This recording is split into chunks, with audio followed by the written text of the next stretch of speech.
نيجي بقى نشوف المسألة اللي عندي دي. بيقول لي ملف مساحته 2 متر، يبقى اكتب على طول ان ال A هيساوي 2 متر تربيع. ملف مساحته 2 متر مربع. تمام.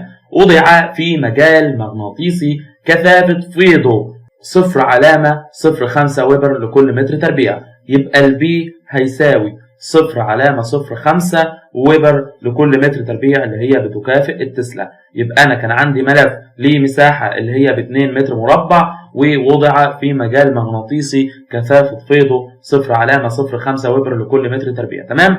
بحيث يكون الفيض المغناطيسي المار به قيمه عظمى. يعني ايه؟ يعني الملف اتوضع بالشكل ده، دي الايه المساحه بتاعته او الملف، ودي الفاي ام. ليه اتوضع كده؟ ما هو قال لك بحيث يكون الفيض المغناطيسي المر به قيمه عظمى. يعني ايه قيمه عظمى؟ يعني خطوط الفيض عموديه على الملف، يعني بينهم 90 درجه زي ما احنا شايفين. يبقى ملف مساحته 2 متر مربع وضع في مجال مغناطيسي كثافه فيضه 0.05 ويبر لكل متر تربيع، بحيث يكون الفيض المغناطيسي المر به قيمه عظمى، يعني الفاي ام والاي بينهم زاويه 90 درجه زي ما احنا شايفين. طب هو عايز ايه؟ بيقول لي احسب الفيض المغناطيسي. الفيض المغناطيسي اللي هو فاي ام. عاوز احسب الفاي ام. طيب ما انا قلت لك ان عندي قانونين للفاي ام، اللي هو الفاي ام هيساوي ايه؟ هيساوي البي في الاي في ساين سيتا. وعندي قانون تاني اللي هو الفاي ام بيساوي ايه؟ بيساوي البي في الاي في كوزاين سيتا. قلت لك امتى استخدم القانون ده وامتى استخدم القانون ده؟ قلت لك هستخدم القانون ده لو مديني الزاويه بين خطوط الفيض والملف، وهستخدم القانون ده لو مديني زاويه دوران الملف. طيب تعالوا نشوف في مسألتنا هو بيقول لي ايه. هو بيقول لي احسب الفيض المغناطيسي عندما يدور الملف. عندما يدور الملف بزاويه 30 درجه، عندما يدور الملف بزاويه 45 درجه، عندما يدور الملف بزاويه 60 درجه، عندما يدور الملف بزاويه 135 درجه، عندما يدور الملف بزاويه 180 درجه. عندما يدور الملف. تمام. يبقى انا هستخدم القانون ده اللي فيه زاويه دوران الملف.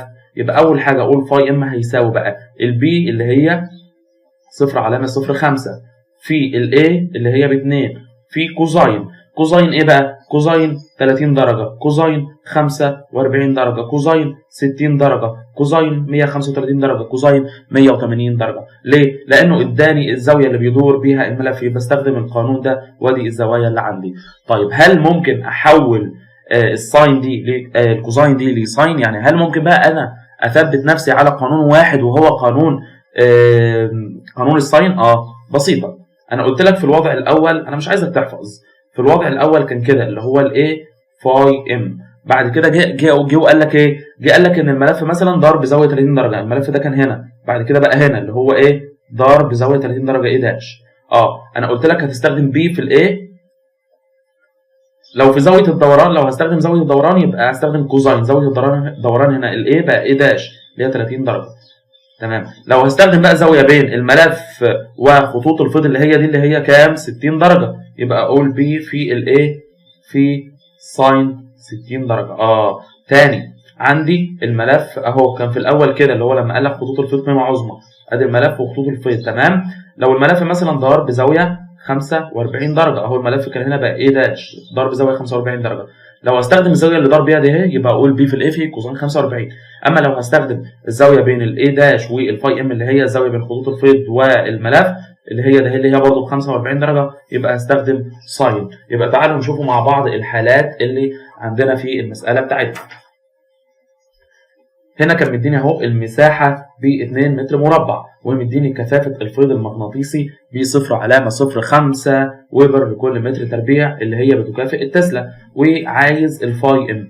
قلت لك ان عندي قانونين للفاي ام، القانون الاول البي في الاي في الساين سيتا، القانون الثاني البي في الاي في الكوزاين سيتا.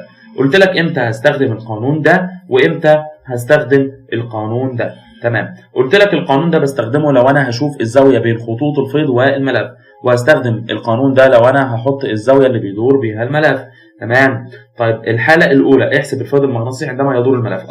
في الاول الملف كان كده الاي والفاي ام بينهم زاويه 90 درجه، لانه قال لي اهو كان محطوط بحيث يكون الفيض المغناطيسي مر به قيمه عظمى. الفيض المغناطيسي قيمه عظمى لما خطوط الفيض تكون عموديه على الملف، يعني تصنع زاويه 90 درجه. يبقى دي الحاله الاولى. تمام. قال لك بعد كده ان اهو دي الحاله الاولى. قال لك بعد كده ان الملف كان هنا، بعد كده ضرب زاويه 30 درجه. لو هستخدم الزاويه اللي ضرب بيها ده هي بستخدم قانون الكوزاين. اما لو هستخدم الزاويه بين الملف بعد ما دار وخطوط الفيض اللي هي ده هي 60 درجه يبقى استخدم الساين. تمام؟ يبقى اهو فاي ام بيساوي البي في الاي في كوزاين 30 درجه، او ممكن استخدم ساين 60 درجه. هنا اهو اللي هي الحاله رقم 2، ادي الفاي ام والاي بينهم زاويه 90 درجه في الاول زي ما احنا شايفين. الملف بعد كده كان هنا، بقى هنا ضرب زاويه كام؟ 45 درجه. ال 45 درجه دي اللي ضرب بيها يبقى دي كوزاين بي في الاي في كوزاين 45 اهو، البي في الاي في كوزاين 45. او ممكن استخدم الزاويه بين خطوط الفيض اهي والملف اللي هي برضه ب 45 يبقى اقول ساين 45 بي في الاف ساين 45. تمام؟ الملف هنا كان في الاول اهو عمودي على خطوط الفيض. تمام؟ بعد كده الملف بقى هنا ضرب زاويه 60 درجه، 60 درجه دي اللي ضرب بيها يبقى بي في الاي في ساين 60 في كوزاين 60 الزاويه اللي ضرب بيها. تمام؟ او ممكن الزاويه ده اهي اللي هي بين خطوط الفيض والمساحه اللي هي 30 درجه يبقى اقول ساين 30 درجه. كويس. طيب هنا ادي الملف كان هنا ضرب زاويه 135 درجه اهي، يبقى ممكن اقول بي في الاي في كوزاين 135 درجه. او اشوف الزاويه بين الاي داش والفاي ام الاي داش اللي هي الملف بعد ما دار. تمام؟ الزاويه دي اللي هي كام؟ 45، ولكن في الربع الثاني يبقى سالب 45، يبقى احطها بساين سالب 45 او كوزاين 135. طيب هنا زي ما احنا شايفين الملف كان في الاول اهو بينه وبين الفاي ام زاويه 90 درجه الحاله الاولى. بعد كده الملف ضرب زاويه 180 درجه بقى هنا زي ما احنا شايفين، كان هنا بقى هنا. تمام؟ يبقى استخدم ايه؟ كوزاين 180 درجه اهو، كوزاين 180 درجه. او ممكن لو عايز استخدم الساين اشوف الزاويه بين الملف وخطوط الفيض اللي هي ده اهي ب 90 درجه، ولكن في الربع الثاني يبقى خدها بالسالب، يبقى اقول ساين سالب 90. يبقى انا دلوقتي عرفت ان عندي قانونين ممكن استخدمهم، وهو البي في الاي في ساين سيتا. ساين سيتا ده هو حيث ان سيتا هي الزاويه بين خطوط الفيض والملف، او البي في الاي في كوزاين سيتا حيث ان سيتا ده هي الزاويه اللي دار بيها الملف. وشرحنا الكلام ده ازاي في المثال اللي قدامي ده او المساله اللي قدامي دي، والمساله اللي فاتت كمان شرحنا برضو الكلام ده بيتم ازاي.